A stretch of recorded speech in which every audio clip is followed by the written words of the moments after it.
What is up, guys? It's Tom here and welcome to a fresh new Liverpool transfer news video, and we will have major news about Liverpool, about Van Dijk possibly handing in a transfer request, about Marco Asensio linked to Liverpool, about Oxlade-Chamberlain and all the other stuff. So make sure to watch the video until the end to find out all the latest transfer news that you guys need to know. And if you enjoy these types of videos, please leave a like, it really helps me out. And the brand new career mode video is coming later today. I'm already editing it, so really looking forward to being back in the career mode grind. And you know, the People is reporting that Van Dijk wants to push through a move to Liverpool, and he also told Southampton that the only club he wants to move to is Liverpool, which is music to my ears. So I think Jurgen Klopp, you know, persuaded Van Dijk to join Liverpool. He's excited about it. People newspaper suggests that Van Dijk is thinking about handing in a transfer request, and he initially thought that he would receive an offer from Liverpool, but because of that, you know, incredibly badly handled transfer saga, Liverpool had to publicly apologize, which is really embarrassing, and they had to withdraw any interest because they didn't want to get a transfer ban, they didn't want to get fined.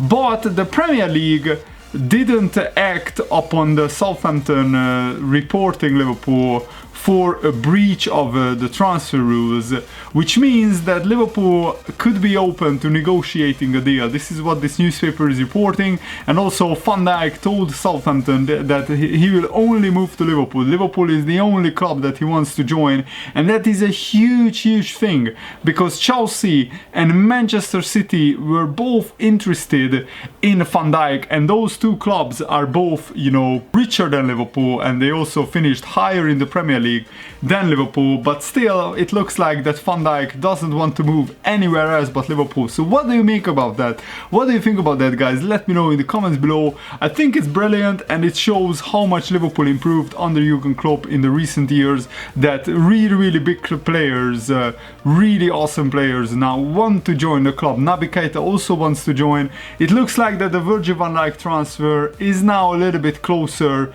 than the Keita transfer, and it's you know, ebb and flow. It's changing day by day how it looks, and I really love reporting these news for you guys. I do a lot of research every day and read about the news, and you guys can get all of it here on my channel. So if you are new to my channel, make sure to subscribe.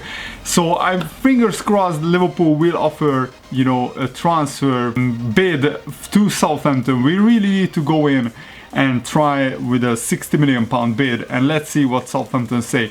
Of course, Southampton, you know, just are sick of the sight of Liverpool at the moment, and maybe we are waiting a couple of more weeks until it dies down. And if they see that there is no other club really interested in Van Dijk, even though there was some outrageous rumors that Everton would want Van Dijk and they want for him for 65 million. I don't think that's true, because you know, no credible newspaper or no credible journalist reported it. And I can't see Van Dijk wanting to join Everton, especially now that they sold Lukaku to Man United. I will make a detailed video about that later today. At the Daily Express, on the other hand, reports that Arsenal and Liverpool have contacted Real Madrid about signing Marco Asensio. According to reports in Spain, Asensio enjoyed an impressive breakthrough season with Real Madrid. They won the La Liga, they won the Champions League, and Asensio scored 10 goals and got 4 assists in 38 appearances, winning those two major trophies. And despite being used mostly as a substitute by Zidane, you know, he was very impressive. Every time he played, he did really well. And Liverpool are interested. He's only 21 years old. I'm not sure where he would play, because, you know, we have a lot of attacking players at the club. But maybe he could be a player who could come in if there is an injury to Lallana or Wijnaldum or Coutinho, and Asensio could be used just like how Real Madrid used, where he wasn't a regular starter, but every time he comes on as a substitute he contributes, and it's vital to have good players on the bench as well. The big problem is, you know, how much would he cost? I'm not sure There are also reports that Serie A giants Juventus and Inter Milan are also interested in Asensio, but Arsenal and Liverpool have already, made big transfers this summer, smashing their transfer record. So the big question is, how much are they willing to spend for Asensio, and how much is Asensio worth? That's another big question that I'm not really sure. Another very interesting transfer news is that Liverpool are among the clubs that have been offered Real Madrid's James Rodriguez, according to some newspaper reports. James Rodriguez's agent is Jorge Mendes, and he's trying to, make a move, negotiate a move for James Rodriguez, because James Rodriguez wants to leave Real Madrid, because again, he's not a regular starter, just like Asensio. The problem with Rodriguez is that he would cost an awful lot of money and awful lot in terms of wages, and it's a big risk because we don't know how much Rodriguez would adapt well into the Premier League. Would he really do well in the Premier League or not? And that's a big risk which I don't think Liverpool can take, but Jorge Mendes, his agent, offered him to Manchester United, to Inter Milan, to Juventus, to Manchester City, to Paris Saint-Germain, but none of these clubs have been willing to pay Madrid's asking price, which is a whopping 75 million euros, which is about 67 million pounds. I don't think he's worth that much, honestly. He's a very good player, but for 67 million you expect a player to score 15 to 20 goals from midfield, and I'm not sure if James Rodriguez could do that. Also, we are linked to Emre Mor, the young striker who plays for Borussia Dortmund. Again, he has the Klopp connection. Klopp used to work with him, and he's a very talented player, but we already signed Dominic Solanke. I don't think we need another backup striker, because we have Firmino, we have Sturridge, we have Origi, we have Danny Ings, and we have Dominic Solanke. And I think we should loan out maybe Danny Ings to get him up to speed. Paris Saint-Germain is linked with Coutinho. I'm not sure if he would love to move there. I don't think he will. But, Liverpool said to Paris Saint-Germain that they would have to pay about 90 million pounds to get Coutinho. And even for that price, I don't think Liverpool should sell, because even if we get 90 million, would we be able to attract a player who is as good as Coutinho, who would fit into the team as well as Coutinho, who is already settled in the Premier League? I don't think so. So in this case, it's better to keep the player than sell him for ridiculous money. And also Liverpool would take a big blow in terms of prestige, because of, we sold so many world-class players.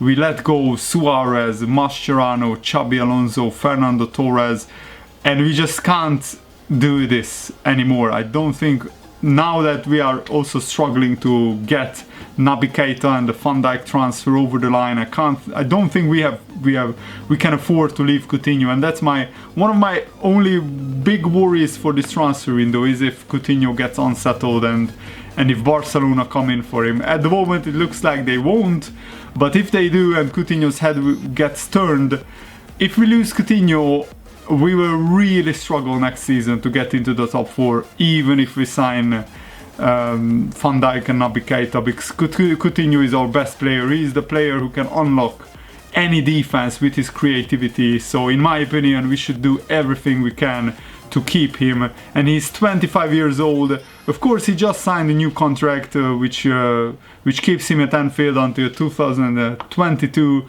hopefully for the next 5 years. But the big question is, what does Coutinho want? At the moment he seems happy at Liverpool, so I really hope that he stays. And also, the Daily Star newspaper is running a report that Arsenal will not sell Alex Oxlade-Chamberlain to Liverpool under any circumstance, and they would prefer to actually run his contract down and let him go for a free transfer, because they don't want to strengthen a rival, which is a very interesting position to take, because Alex Oxlade-Chamberlain wants to move, he wants more playing time, and even though Arsenal offered him a bigger contract with more money, he hasn't signed it yet because he doesn't want more money. These footballers are already filthy rich, so they don't need more money, they want to play. And Alex Oxlade-Chamberlain wants assurances, guarantees basically, that he would play more in the Arsenal team. And with the contract, he doesn't get that. So even though he will get a bigger salary, he doesn't get more playing time. So basically he wants to leave, and his preferred destination is Liverpool. So the big question is, will Liverpool pay 20-25 million for for Oxlade-Chamberlain? I'm not sure. I just moved the camera because the shadows were really weird in the spot that I was sitting before. So Luis Suarez is saying that Liverpool should be always in the Champions League, and I thought that this is an interesting thing to talk about. So he, speaking to LFC TV's latest episode of What Liverpool Means to Me, Suarez actually said Liverpool always have to be competing in the Champions League, and I fully agree with him. That's where we belong. We are the biggest club in England in terms of Champions League success, in terms of European pedigree. We are actually the third most successful club in Europe behind Real Madrid and AC Milan. We are joint third with Barcelona and Bayern Munich. So Liverpool are European royalty, and Luis Suarez is saying that Liverpool should always be in the Champions League. He says, and I quote, "I think the new manager Klopp needed a bit of time because he came in during the previous season, but he has had a fantastic first full campaign. I think that things will go even better next season because he's a quality coach and he has a lot of players who can make the difference." Absolutely, Liverpool is a club that should always be in the Champions League and involved in the knockout stages. So I'm very happy to hear Luis Suarez say that. And come on, Liverpool, let's get through to the Champions League group stage. The qualifiers are in like a month's time about, so I might make a video about who Liverpool would face in the Champions League qualifiers. So stay tuned for a lot more videos from now on. Thanks for watching, hope you enjoyed this. See you later, guys. Goodbye.